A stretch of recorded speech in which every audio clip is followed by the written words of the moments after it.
Welcome to Noble Blood, a production of iHeartRadio and Grim and Mild from Aaron Mahnke. Listener discretion is advised. One quick note before we begin, and I'm sure you are absolutely tired of hearing me say it, but I wrote a book. It's a novel called Anatomy, a Love Story, and if you love spooky stories about people in history, I really think you're going to love it. It takes place in 19th century Edinburgh, and it's everything I love, like the reason I made Noble Blood, in novel form. So if you haven't pre-ordered, please do me a favor and check it out wherever you buy books, your local indie bookstore. It would mean so much. And now, the episode.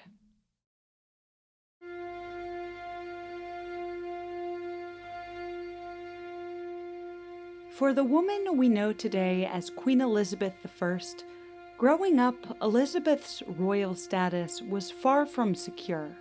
Her mother, Anne Boleyn, had climbed from lady-in-waiting to queen, only to fall out of favor and lose her head in one of the quickest and most dramatic downfalls in royal history. Little Elizabeth was only 3 at the time, and it's not quite certain how aware she was when it came to the matter of her mother's death or the matter of her own subsequent loss of status. Perhaps apocryphally, she is said to have asked one of her father's courtiers, "Why was I Lady Princess yesterday and Lady Elizabeth today?" The former princess became, after the death of her mother, like her older sister Mary, delegitimized, and so Elizabeth grew up all too aware that her status was precarious. Growing up, Elizabeth's households were small and meager. Her governess often needed to beg the king that he would provide the funds for his daughter to have proper clothing. Elizabeth was still a child, approaching 10, when her father, King Henry VIII, beheaded his 5th wife, Catherine Howard. Elizabeth had liked Catherine Howard. She had treated her with kindness, but the beautiful teenage queen had flirted, or maybe done more, with men who weren't the king. And so Catherine Howard was imprisoned in the Tower, forced, weeping, to lower her head on a black block and wait for the hiss of an axeman's blade. Some say that it was at that moment when Catherine Howard was beheaded that Elizabeth decided that she herself would never marry. She would never subject herself to the mercy of a man. Her own fate was already decided by her father's capricious whims. Why invite that sense of unhappy submission into her life again, voluntarily? By the end of Henry VIII's life, he softened towards his 2 illegitimate daughters, Mary the elder and Elizabeth. Though he didn't formally re-legitimize them, he did re-enter them into the line of succession. After Henry's death, the young, sickly Edward would be king, son of Henry and his 3rd wife, Jane Seymour. If Edward didn't have any children, next in line would be Mary. If Mary didn't have any children, only then would Elizabeth become queen. The profound uncertainty and insecurity of her status growing up, combined with the sheer unlikeliness that she would ever become queen, gave Elizabeth a pragmatic and independent streak. She didn't trust anyone unless she had to, and even then, she never left her back unguarded. Her loyalties were hard-won. Elizabeth knew that her right to rule wasn't inevitable, and she was willing to fight to protect it. Meanwhile, just 1 country away, Elizabeth's first cousin, once removed, was born to an entirely different sort of childhood. This cousin was Mary Stuart, Queen of Scots, whose father died only 6 days after her birth, and so Mary, Queen of Scots, was officially Queen of Scotland from infancy. A quick side note here, Mary is an incredibly common name in the Tudor era, but for this story, the Mary that we'll be talking about from now on is not Mary Tudor, Elizabeth's older sister, but this new, much younger, Mary, Queen of Scots. Mary, Queen of Scots, 9 years younger than Elizabeth, was praised throughout her childhood for her good looks and her charm. While her mother ruled Scotland for her, Mary was raised in France alongside the Dauphin, the prince who would one day be her husband, Francis. Because Mary was a queen in her own right, the French court honored and deferred to her. She outranked even the King of France's own daughters. People at court called her la plus parfaite, or the most perfect. At 16 years old, her husband became King of France, making Mary the queen of two countries. Royalty was her birthright, and, as she was taught, England was her birthright as well. Mary Stuart was the granddaughter of Henry VIII's older sister, Margaret, and as a Catholic, many, including the French and Mary herself, believed that she was the rightful heir to the throne of England over Henry VIII's illegitimate Protestant daughter, Elizabeth. While in France, Mary used the English lion in her own personal coat of arms, and before her wedding with Francis, she signed an agreement bequeathing Scotland and her claim to the English throne to the French crown if she, Mary, died before Francis and they didn't have children. These two cousins, Mary and Elizabeth, would never meet. They would spend their early lives writing letters to one another, calling each other sweet names, and building upon the diplomatic bonds of family. In theory, they should be allies. They were, as Mary would write, two queens, quote, in one isle of one language, the nearest kinswoman that each other had. But family only goes so far when your cousin begins to present a threat. From cordial letters, the relationship between Elizabeth Tudor and Mary Stuart stretched and devolved into rivalry and then into something more pernicious and more deadly. We, as a society, have a habit of pitting women against one another. Hilary Duff and Lindsay Lohan, Jennifer and Angelina, Brittany and Christina. It's a side effect of misogyny to frame any disagreement between women as a catfight, to preemptively assume that there's only room for one woman at the top, and so all women are, inherently, each other's competition. And so it's no wonder that the comparison between Mary, Queen of Scots, and Elizabeth I has fascinated writers and historians for generations.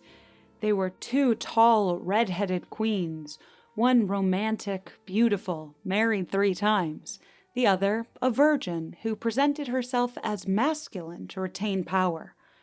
But this is a rivalry that goes far beyond mere tabloid fodder. In the end, one of these two cousins would sign the other's death warrant. Family is important, but not as important as power. I'm Dana Schwartz, and this is Noble Blood.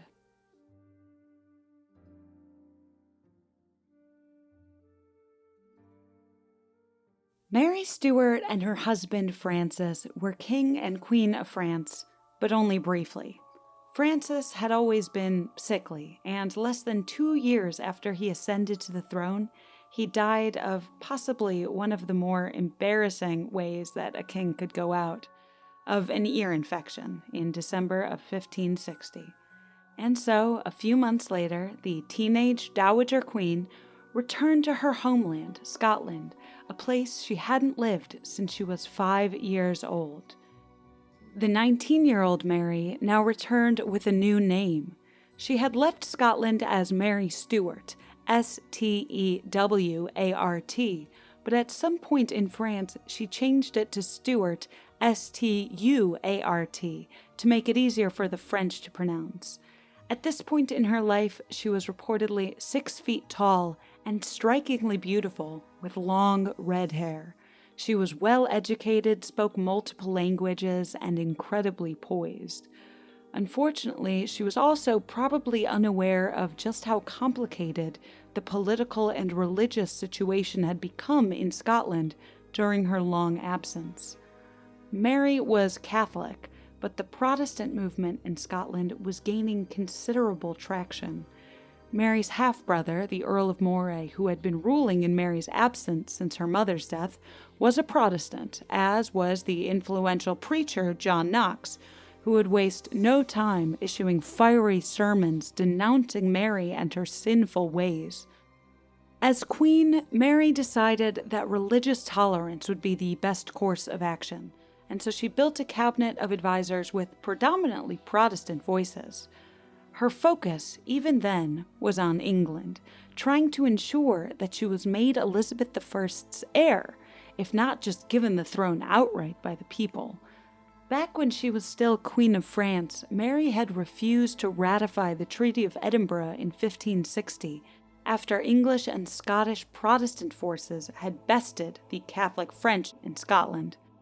In that treaty, the French agreed to formally stop recognizing Mary as the rightful Queen of England, but Mary, refusing to ratify, wouldn't ever stop recognizing herself, at least in theory. Even so, the relationship between the cousins remained cordial. Mary and Elizabeth wrote letters to one another, with Mary always waiting patiently to be formally named as Elizabeth's heir.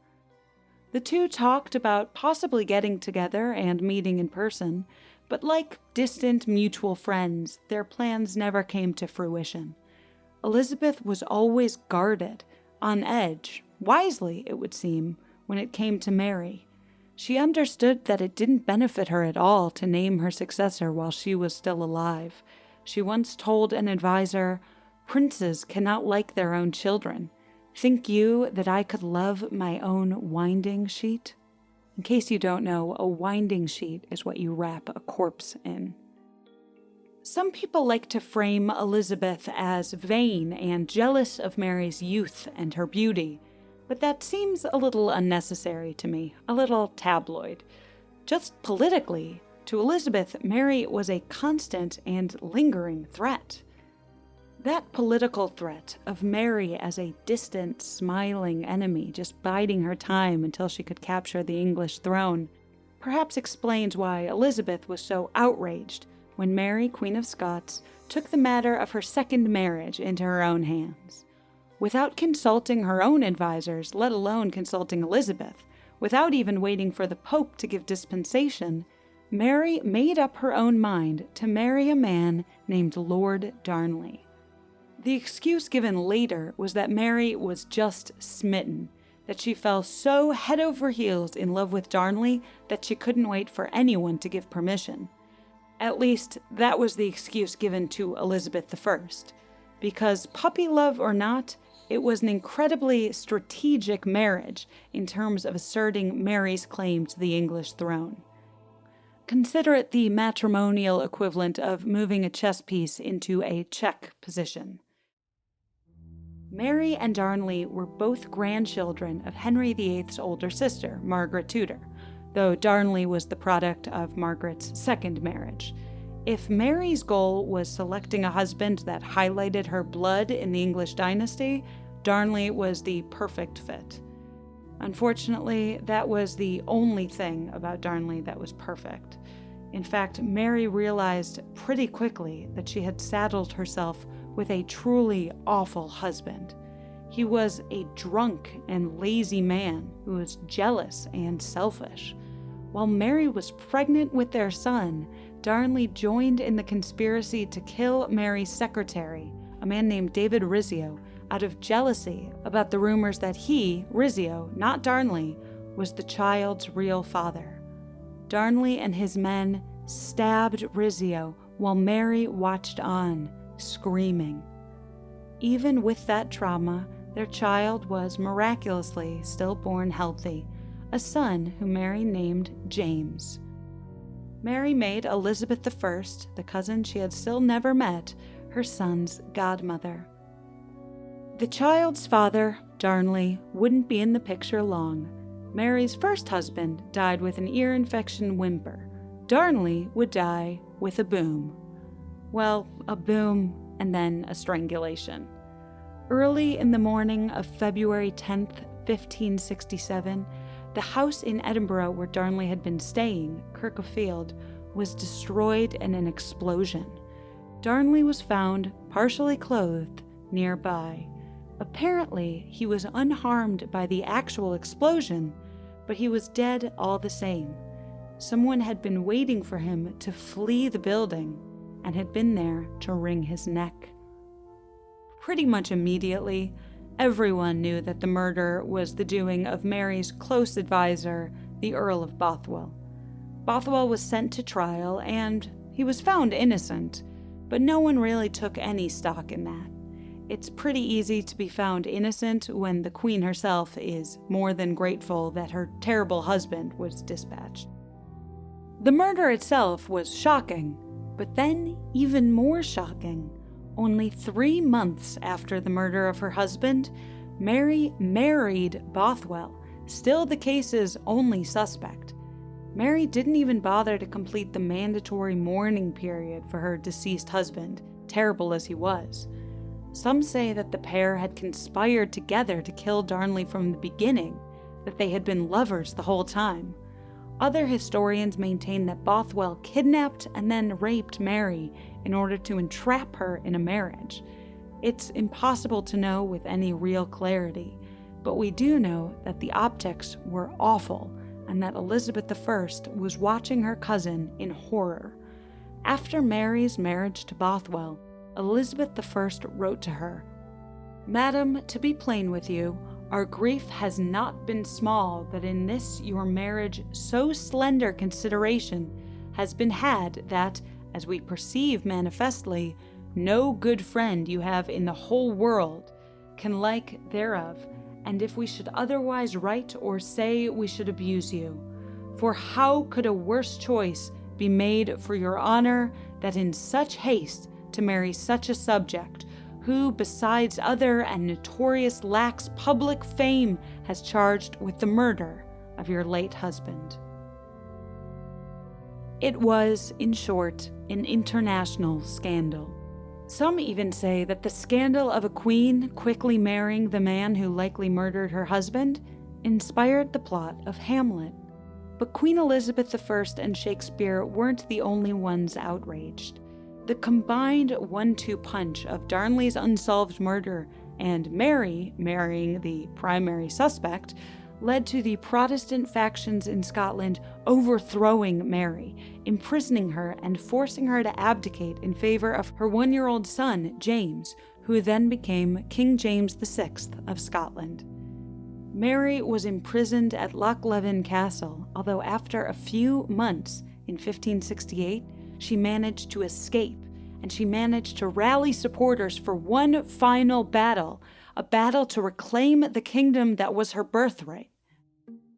Mary was defeated, and so, without a country, she fled to England in the hopes that her, quote, sister queen, Elizabeth, would be her salvation. Mary hoped that Queen Elizabeth might even help her continue to rally support so that she could reclaim the Scottish throne. But no. Instead of sending troops to Scotland, or even sending Mary to pro-Catholic France, Queen Elizabeth I welcomed Mary to England and then placed her under de facto house arrest. It was a moral and legal gray area. Mary, even if she did promise to be fully loyal to Elizabeth, and even if Elizabeth believed her, was still a symbolic leader for plenty of Catholics who wanted to kill or overthrow Elizabeth. That became especially true after Pope Pius V issued a papal bull on February 25, 1570, allowing any English Catholic the authority to overthrow their Protestant queen. Mary, for her part, refused to recognize the authority of the English court to try or imprison her. And so, the gray area. Mary was Elizabeth's biggest threat, and the longer that Mary was alive, the more Catholic rebels would unite in their fight around her. Queen Elizabeth's advisors all wanted her to execute Mary and make an end to it all. One member of the House of Commons called her the monstrous and huge dragon and mass of the earth. But Elizabeth hesitated. Executions were a messy business. They made martyrs. When Elizabeth had to sign the execution warrant for the Duke of Norfolk, she had signed and then recanted, and then signed again, and then recanted a total of 3 times before the order finally went through. And Mary was an even more complicated case. First, there was her son, the King of Scotland. Over the 19 years that his mother would be imprisoned, James would go from an infant to a grown man. And even though he didn't know his mother at all, and even though he was raised Protestant, Mary was still his mother, and Elizabeth feared, at least in theory, the retaliation of his Scottish forces should she execute Mary. But that issue was easy enough to get around. Because Elizabeth had no children of her own as a virgin queen, James VI of Scotland was the front-runner to get the throne of England when Elizabeth died. Elizabeth could dangle and threaten that throne to make sure James wanted to stay on her good side. But there was a larger, more philosophical reason that Elizabeth was hesitant just to do away with Mary. Though plenty of people believed that Mary had been legally and justly deposed, Elizabeth didn't. In her mind, Mary was still an anointed sovereign. You can't just execute an anointed sovereign. Even though it would eventually become more commonplace, at this time, it was a huge deal. A wife is one thing. A queen in her own right is something entirely different. Queens are anointed by God, and so hated as Mary was among most of England, large as her threat continued to loom, Elizabeth couldn't bring herself to pull the metaphorical trigger. Until, of course, she no longer had a choice. Though Mary wasn't supposed to be communicating with the outside world, she was slipped letters that were smuggled in the watertight casing inside the stopper of a beer barrel. Unbeknownst to Mary and her supporters, though, Elizabeth and her spy masters were privy to the scheme. And so, even though the Catholic loyalist Anthony Babington wrote his letter to Mary, Queen of Scots in code, Elizabeth's ciphers decoded it. And so they read the details of what would come to be known as the Babington Plot to overthrow Elizabeth, in a letter that asked Mary for her advice on how to ensure, quote, the dispatch of the usurping competitor. Elizabeth's spies also got their hands on Mary's reply when she signed what would become her own death sentence, a letter in which she wrote, quote, let the great plot commence. Of course, one can't really blame Mary. She had been imprisoned for coming up on 2 decades for no crime with no trial, close to half of her young life. Someone loyal writing to her to try to help her escape and reclaim power must have seemed like a no-brainer. Thomas Phillips, the cipher, decoded and copied Mary's letter, adding a short P.S. to Mary's reply, asking, hey, quick question, just curious, would you mind telling me the names of everyone else involved in this plot? No reason. But before that letter was even answered, the arrests started. Babington and his co-conspirators were arrested and imprisoned and sentenced to death, to be hanged, disemboweled, drawn, and quartered. Apparently, the first 2 executions were so gruesome that Queen Elizabeth made a quick change for the rest of them, saying that from then on, the men were to be hanged until, quote, quite dead before the rest of the mutilation. It took a few more months for Mary to be tried and found guilty of collusion. Even with the smoking gun of her letter to Babington, Mary continued to proclaim her innocence. Elizabeth's advisors knew how prickly Elizabeth would be when it came to actively ordering the execution. Her closest minister, Cecil, summoned Parliament so that the pressure wouldn't be Elizabeth's alone. It was, quote, to make the burden better borne and the world abroad better satisfied. Elizabeth's secretary, Davison, slipped the death warrant to Elizabeth in the middle of a large pile of other things for her to sign. And as soon as she signed it, knowing that the Queen could change her mind at any moment, Davison rushed the warrant to the rest of the council and got the execution moving. Mary, Queen of Scots, was executed on February 8, 1587, at 44 years old, after 19 years of imprisonment, in which she was moved from one remote English castle to another. Mary walked slowly and confidently to the stage that had been draped in black fabric for the occasion of her death. She walked with her back straight and her head high, letting the light catch her profile as she stood and paused before climbing the stairs. Even though her famous looks had faded, there was still something striking about her. Her height, her red hair, her steely eyes. Mary accepted the hand of her longtime jailer who had been with her for so many years as she was climbing the stairs. "I thank you, sir," she said. "This is the last trouble I shall ever give you." Over 100 people had come to the great hall of Fotheringay Castle to watch Mary's execution.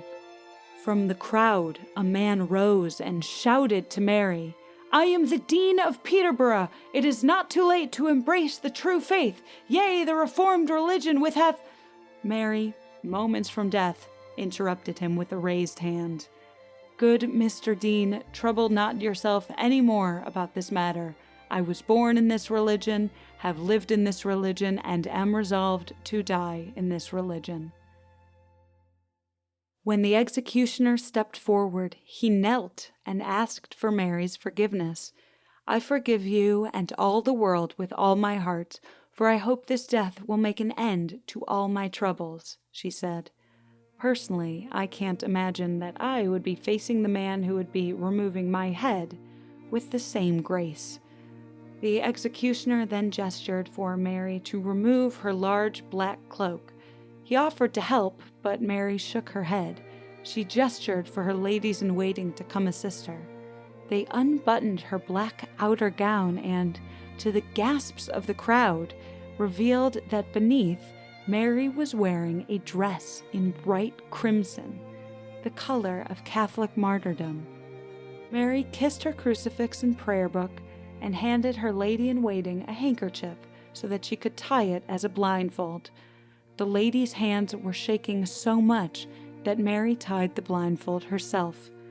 Gracefully, Mary went to her knees and laid her head on the smooth block.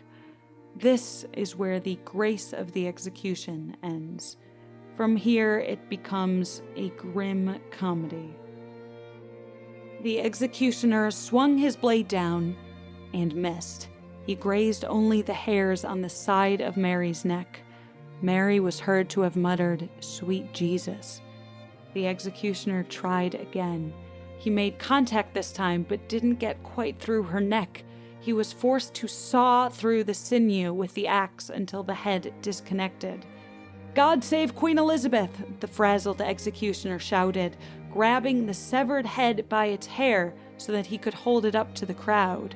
He didn't realize that Mary had been wearing a red wig. With the executioner only holding the wig, Mary's head fell, and the head of a gray-haired woman lolled on the stage, lips still moving. The crowd gasped. But the chaos didn't even end there. From the folds of Mary's skirts came a yelp. In her dress, Mary had smuggled in her dog, Gedden, to the execution. Gedden, distraught, began howling and circling the corpse. The angry Protestant man in the audience, the one who had heckled Mary earlier, ran up to the stage and grabbed the dog by the nape of its neck. "Remember, John Knox had prophesied that dogs would drink her blood," he shouted. He shoved the dog's face into Mary's blood. "Drink, ye cur!" Instead, the dog bit the man's hand.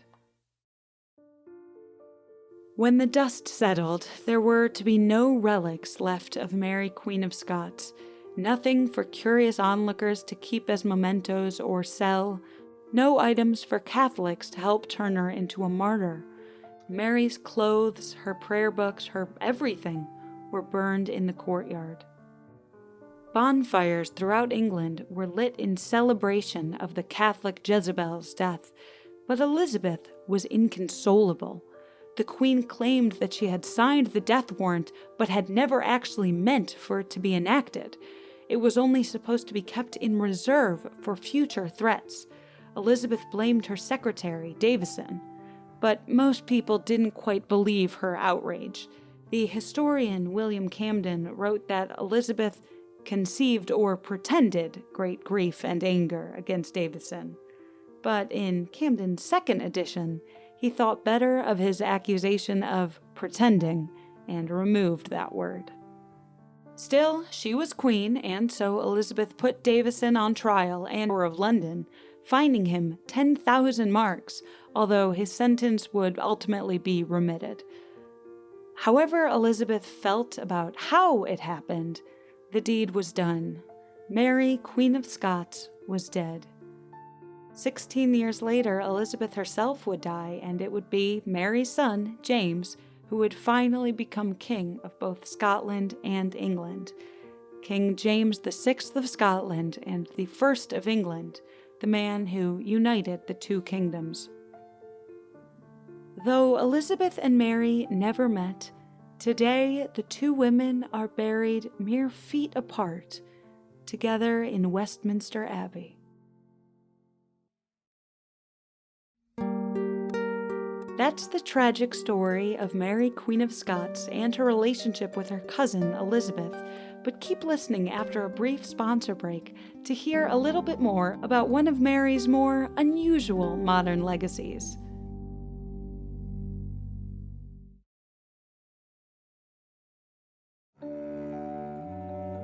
It feels a little bit stereotypical of me to be relating golf to the story of the Queen of Scots, but by all accounts, Mary loved to play golf, or as she learned it as a child in France, pell-mell.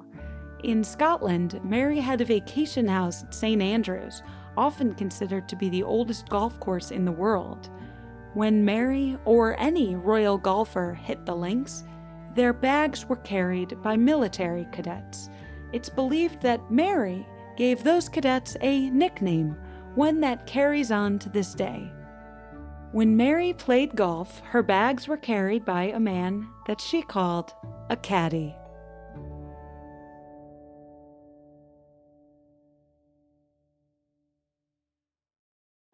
Noble Blood is a production of iHeartRadio and Grim and Mild from Aaron Mahnke.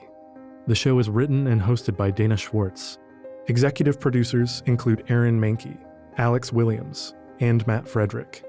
The show is produced by Rima Ilkayali and Trevor Young. Noble Blood is on social media at Noble Blood Tales, and you can learn more about the show over at noblebloodtales.com. For more podcasts from iHeartRadio, visit the iHeartRadio app, Apple Podcasts, or wherever you listen to your favorite shows.